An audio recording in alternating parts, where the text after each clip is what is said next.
Hey, everybody. Welcome to another edition of Coaching from the Couch. This is your weekly DMV Sports Update. As always, there's a ton of topics to cover, and I can't wait to share it all with you in this live discussion.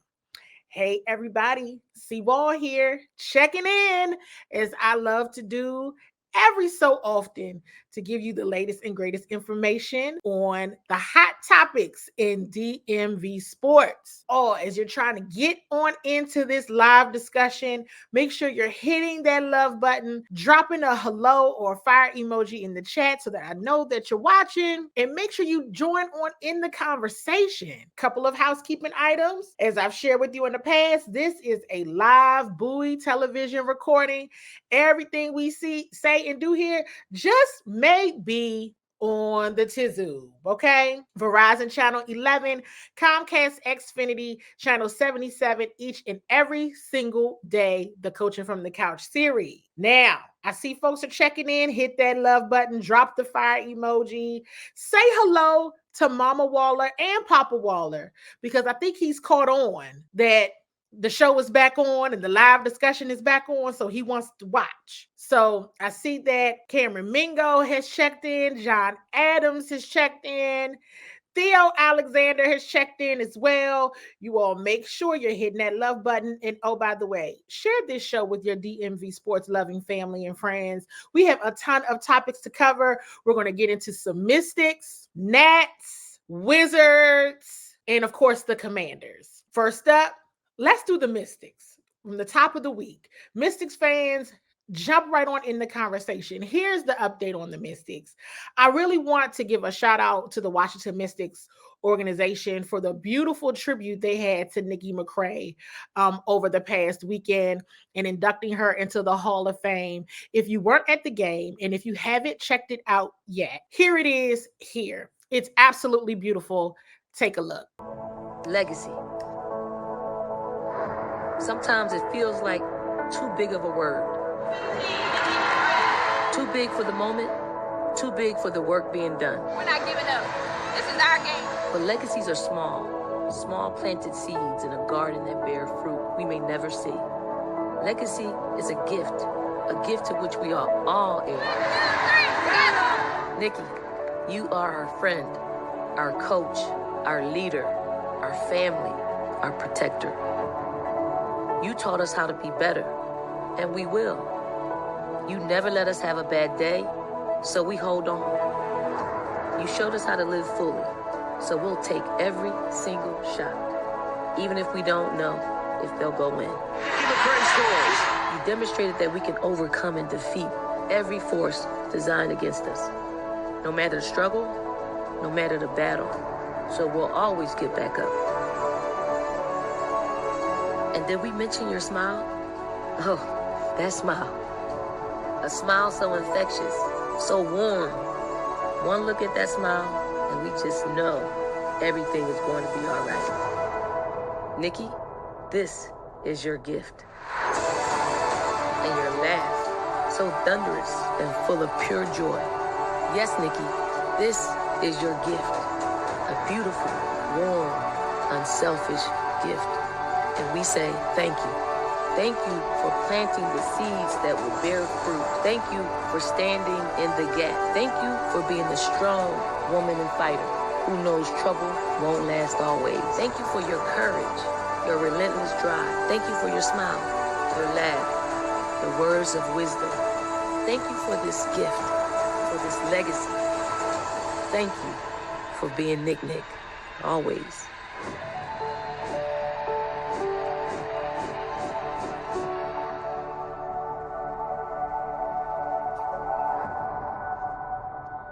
Wanted to share and just make sure you all saw that because it was absolutely beautiful.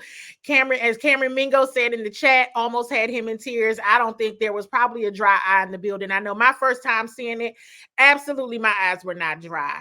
So kudos to her family. Everyone involved with the video was absolutely amazing. before I move on, and Nats fans got something for you, of course. Wizards fans, Commanders fans, make sure you're sharing this show with all of them and hitting that love button. I saw, I believe, Lawrence Bullard from Team Bullard drop in the chat, and I want to share this with you all. He gave me this picture, and I'm gonna make sure it gets put up on the wall so that you all will see it behind me. But thank you so much for being such a huge supporter and a beautiful and amazing friend. I appreciate you. I love you very, very much. And I wanted to make sure, even though it's not on the wall yet, I've been in Ashburn, okay? It will be up on the wall. So I wanted to make sure I honored and shared love to Lawrence Bullard for always honoring and sharing love to me. Thank you so very much. And also, Nats fans, where are you? The time has come, Washington Nationals fans. Breaking news. It always seems to go down on a Thursday. What have we been talking about? Stephen Strasburg set to retire. This says, according to 3 people familiar with the matter, it's supposed to be a press conference at Nats Park on September the 9th. Drop in the chat, Nats fans, how you're feeling about this news. Listen, it had to happen. It had to come.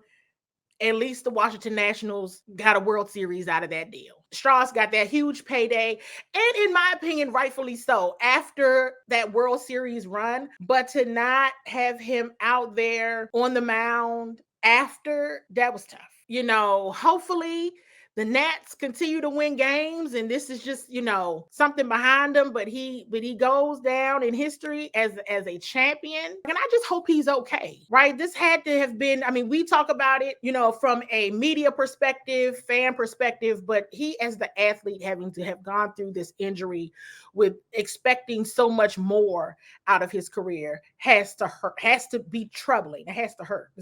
I'm sure it was not an easy decision at all. So much love to Strasburg. Nats fans, drop in the chat how you're feeling about the news that Stephen Strasburg is set to retire, with a press conference coming up on September the 9th. So more to come. Wizards fans, where are you? Real quick update for you all. The preseason schedule is up. Check it out. Mark your calendars. We talked a little bit about the schedule release, which was last week. So this week, here's the preseason schedule.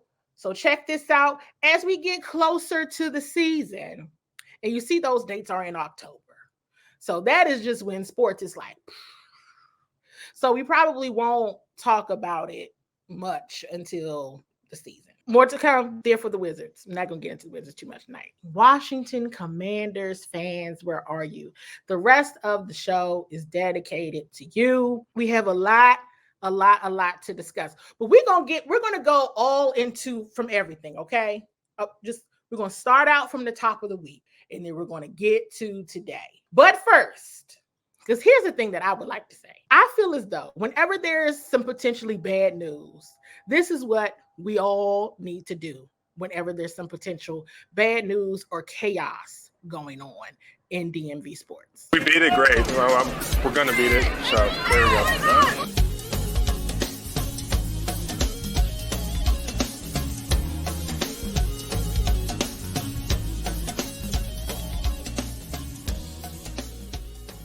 The streak has ended. The Commanders beat the streak just as Sam Cosmi predicted. And here's the gag.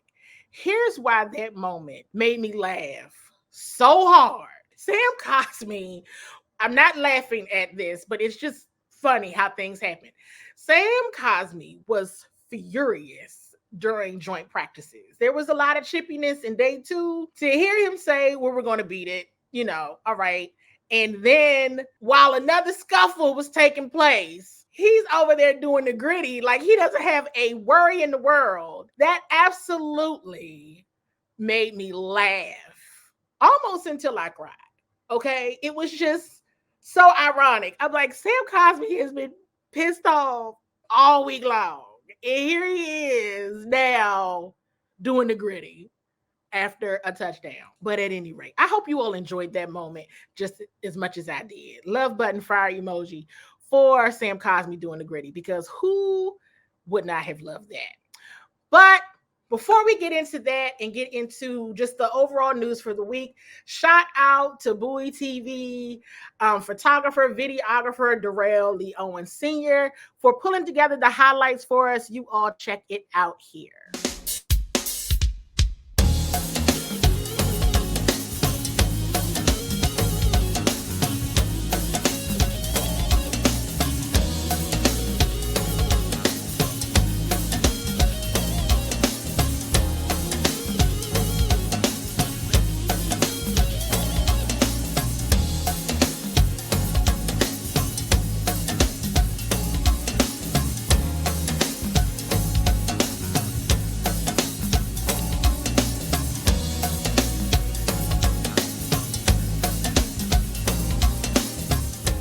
Toe was there was an X-ray. It was negative, and so they're just going to treat it day by day. What did you think of Sam? I thought Sam did exactly what we were expecting him to do. Went out, executed, took control of the offense, took control of the huddle, did a good job at the line of scrimmage. There are a couple things I know that he does want to have back, but I thought he executed and handled the circumstances the way he needed to. Was that 2-minute drill at the end of the half? Was that a good test for him? Absolutely. That was one of the things that we were hoping to get, and finish it off that way. A lot of time the praise for Sam is his poise and just being very even keel. How have you seen him bring that, particularly now being the starter in such a big game like that? Well, I thought he handled that extremely well. I did. There's a lot of pressure, obviously, and we know how important the quarterback position is in the league, and how important it is, in this area. That we've been looking for one, and I think we have an opportunity to have a guy that has a chance to be a really good football player for us.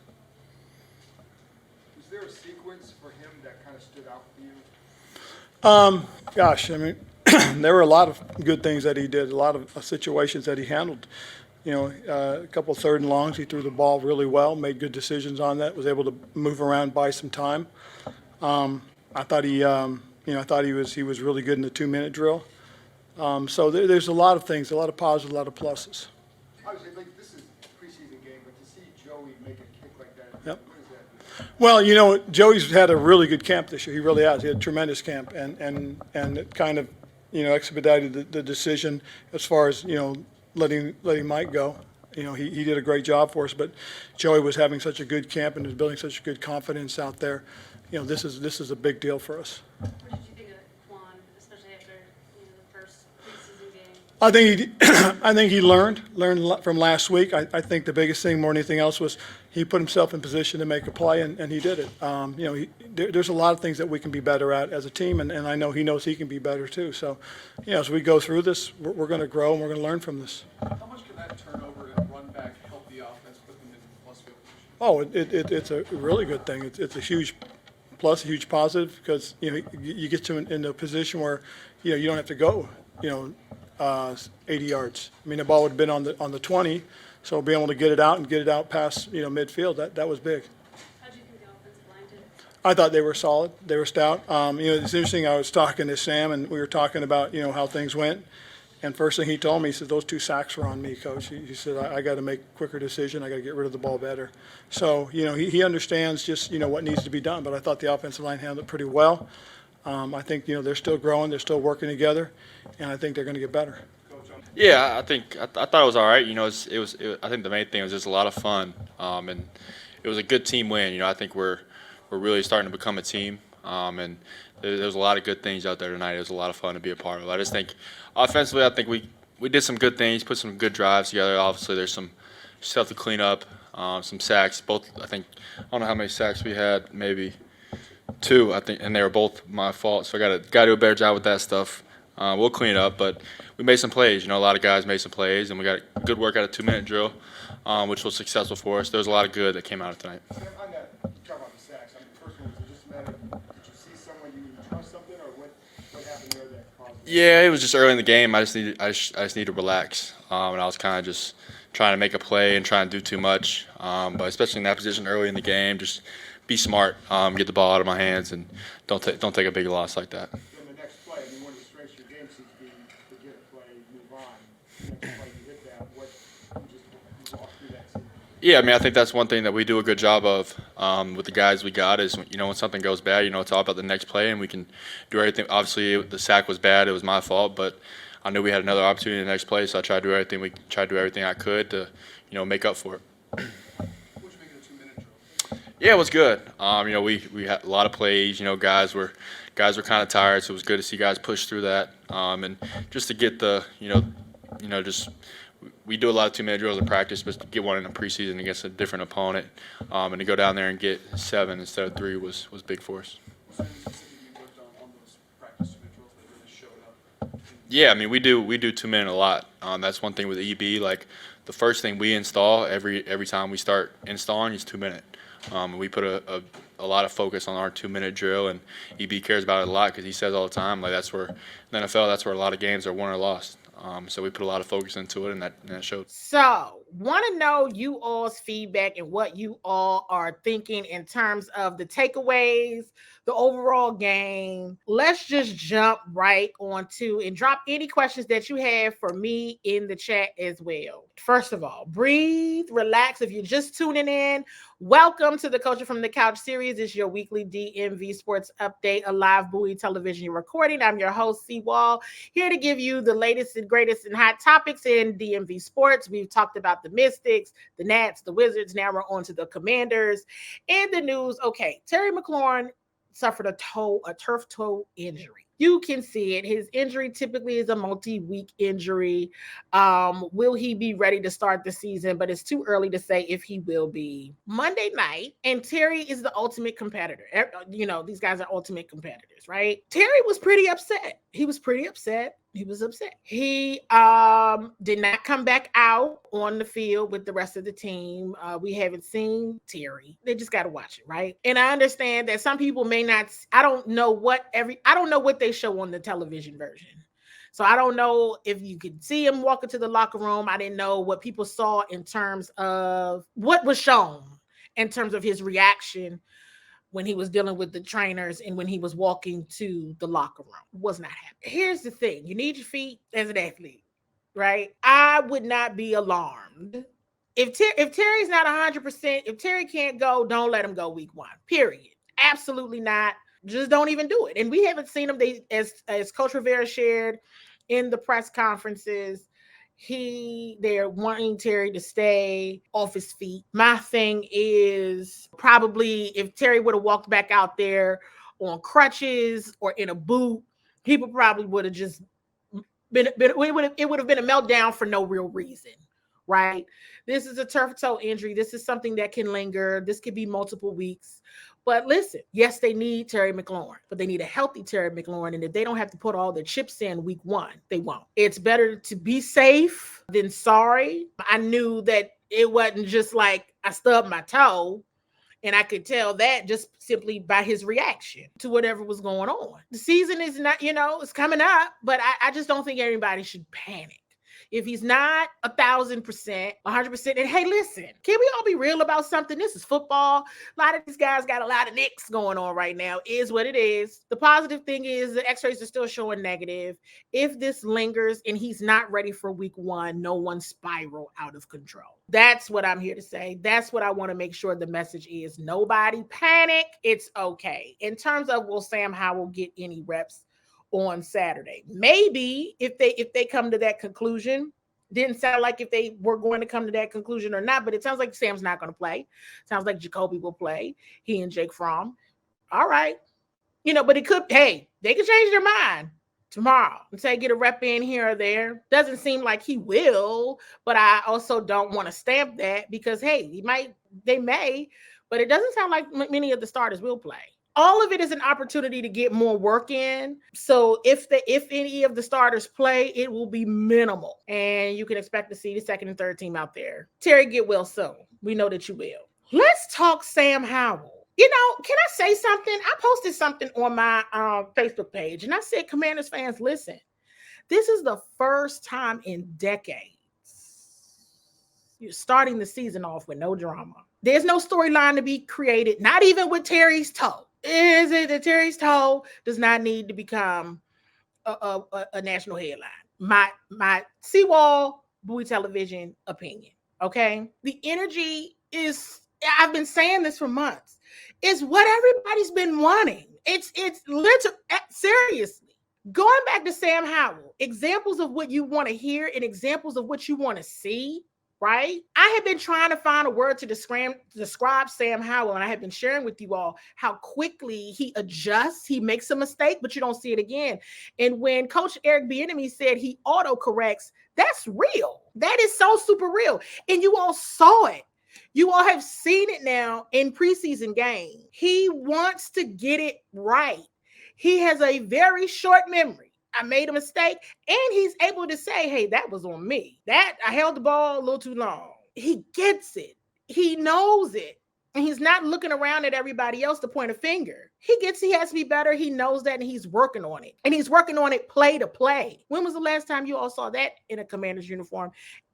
Let me just, in a quarterback position. Let me go ahead and get that thought out and move on. Because this is the type of energy you want going into the regular season. It is.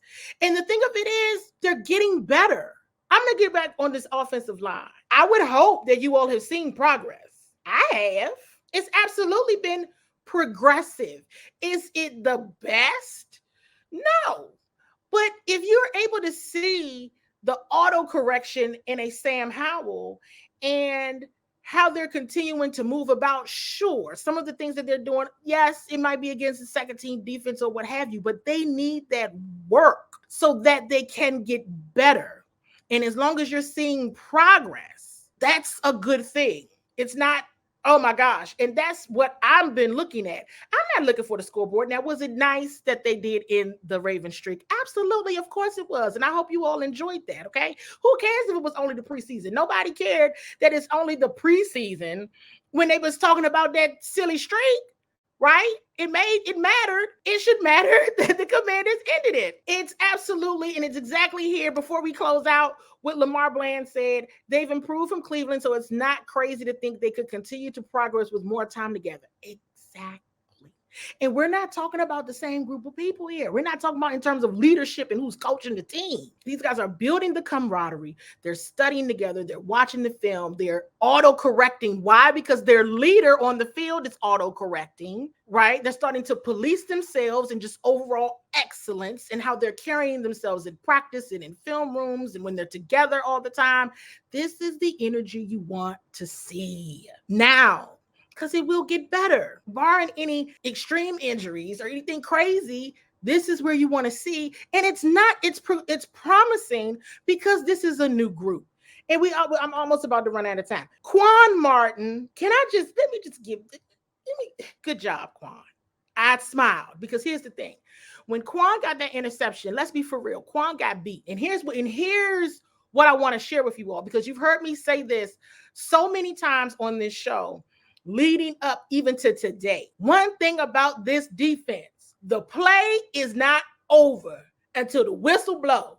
Until the whistle blow, the play is still live. I appreciate the play not being over until the whistle sounds. And that he had already lost. These guys are so smart. They're so smart. The play would have been over for me.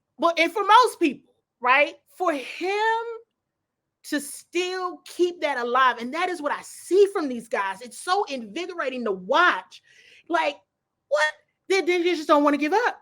They're not going to give up until they got the ball in their hands and can get it back to the offense. It's like they have a concerted, it's an effort where it's like, go over there, get us the ball back. I got you, bro. And they go get it. And it's like, they're really they're having those types of conversations and they're actually making it happen. What are they doing? And it's cool to watch. And Quan is getting better. I don't know if you all heard what Jack Del Rio had to say about Quan Martin and just overall, yes, Quan had a tough preseason game one, but he keeps trying, he keeps plugging away. The kid is so determined. And so I just zoom my eyes to people like him because they want to get better and they're just, and he just gotta lock in. He got to lock in. And when he locks in, he's gonna be great. And his big brothers on the team are giving him all, and his colleagues, rookies, are giving him all of the support. They're supporting each other in a way that I haven't seen on the team since I've been covering them on site. It's a good place to be in. Absolutely. I said it. Jack Del Rio, he loves everybody on his defense. Jack Del Rio, I'm telling you, it's a few people that I've not seen them this happy. And Jack Del Rio was one of them. For real. He's just smiling everywhere he goes. You know, I want to give a shout out to Jared Patterson. I absolutely do. You want to know why? Because Jared Patterson just keeps right on fighting. He keeps right on balling. He keeps right on plugging away at the running back position. He keeps right on doing his best every single opportunity he gets to ensure, you know, he is an asset to the team. I really, really, really, really just wanted to shout him out. I also wanted to shout this out. I'm not so sure how I felt about Sam Howell telling everybody that they do the 2-minute drills all the time. Because yes, they do. Yes, we know that. And I was like, hey, I never said anything because I thought that was top secret clearance information. This goes back to the point of the things that I have told you. And that is they are always implementing real game scenarios. Eric Bieniemy, he does it all the time. Every practice. This is real life. They're operating like they're in a game. And I had told you all that early on. I said, oh, this is very good. In the words of Jahan Dotson, and you're gonna start hearing me say this. If you all watched when I covered Jahan Dotson's youth football camp over there at Riverdale Baptist, and Jahan was first asked about the rookies and the DBs, he said they are good. They are very good. So when you hear me say, oh, they are very good, some of this stuff, I said, this is very good. Very good. Like Eric Taylor just said, that's real coaching. Do it in the game all the time. I also want to give somebody else their flowers since we talk about flower giving. Real game scenarios. Joey Sly. Joey, if you're listening. Again, Joey. Because on Monday night, I walked past him and said, do that again. Do it. All season long, please. Good job. All right. Kept going. I kept walking to my destination. Real game scenarios. Oh, we gonna play this game out. Every enemy was real clear. Oh, we gonna play this game out. What y'all talking about? Huh? Just preseason. Oh no, we're gonna play until the end. Strasburg doing his thing. Joey Sly. Joey, good job. What have I been saying? Y'all better love special teams now. Special teams, it matters. These games, the Super Bowl, playoff games, determined by a field goal. Miss the field goal, you don't make history. Make the field goal, and now you've made history. Good job, Joey Sly. And good job to all parties involved. Today was the last day that media can watch the entire practice. I like to call this day the last day of school, but technically it's not the last day of school because really the season has just started, but media can't watch the full practice anymore. This was a good training camp season, you all. I know I've been sharing with you all from rookie camp, and I've seen a difference in the rookies since rookie camp, especially Chris Rodriguez. My heart dropped when he had that fumble on Monday night, but he's I wasn't too sure about him at first, and I didn't mind sharing that with him and just talking before I, was just trying to get to know him a bit a couple weeks ago, but great addition to the team. And I'm smiling because he's a really good kid. And I hate to call them kids. They're really good young men. I shouldn't be calling them kids. They're young men. This was a good training camp. And I would like to tell you why before we close out. The Eric Bieniemy effect. You all, thank you so much for watching. I absolutely appreciate every single last one of you for tuning in as you do each and every week. Love your commentary as always. You all, look, this football season is long. And October is when all the sports are just going to be going on. So much more to come. Keep watching the preseason games. They're not so bad. I'll keep you all updated as I always do. I'm trying to see if there's another question. Nope. So, all right, you guys, I'll talk to you all again soon.